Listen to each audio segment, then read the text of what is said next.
Hi, in this video we're going to go over the translation of the Aeneid, Book 1, lines 418 to 440, in the hopes that it'll save us some time during class. So you should have already translated this, and you should be using this video to, of course, check over things, and make sure you're marking down important questions that you should bring to class.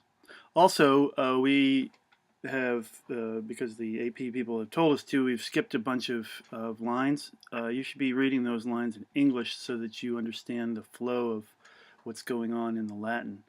So at this point, Aeneas and Achates are climbing a hill, and they get their first glimpse of Carthage, and they're pretty impressed. So meanwhile, corrupere is syncopated. So meanwhile, they snatched the road, quas ablative here, where, or it's an adverb meaning where the path shows. And now they climb the hill,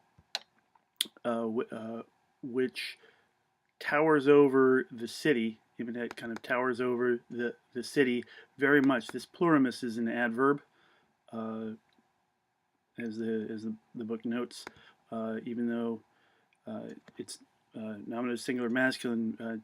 The best way to do it is as an adverb. And he looks down at the opposing citadels from above. Aeneas, there's our subject right there, wonders at the size, wonders at the mass. Magalia is an appositive here, once huts. He wonders at the gates and at the noise and pavements of the roads. Strata is that word we've talked about before, from sterno. It's the fourth principal part of sterno. It means to sort of lay low or spread out. Here it means pavement of the roads. The Tyrians, the Trojans, the eager Trojans press on. They press on with the work. This Tyrii, another T word. This is not Trojans. It's not the Teucri. This is the Tyrii, which refers to Carthaginians. So we have to keep that separate, and so we'll be seeing that a bunch now. That'll be a new thing. But the Trojans press on. Part two. Now, coming up here, these guys right here are. We've got something right there. We've got that guy. These are infinitives. You could do these in a couple of different ways, but probably historical infinitive, just making them real verbs, is probably the best way to do it. So the Trojans press on. Part lead the walls. When they lead the walls, it means they're building the walls. And here's another infinitive. And heap up a citadel, and roll up rocks with their hands. Part to choose a place. Tecto here is going to be dative, for a house. Tectum actually means roof, so this is a metonymy, and we will see it a bunch of times in Virgil. And to dig out a ditch is what that guy is. Concludere sulco. So this is for foundations and that sort of thing.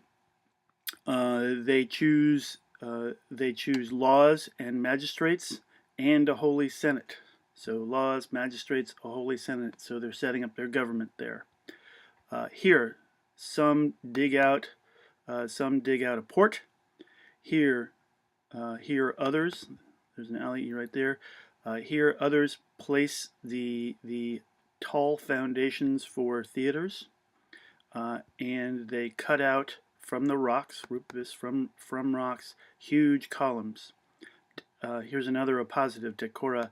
It's another appositive, decorations suitable for the theaters to be, or scenery to be. Skyna, the skyna is the backdrop of the theater.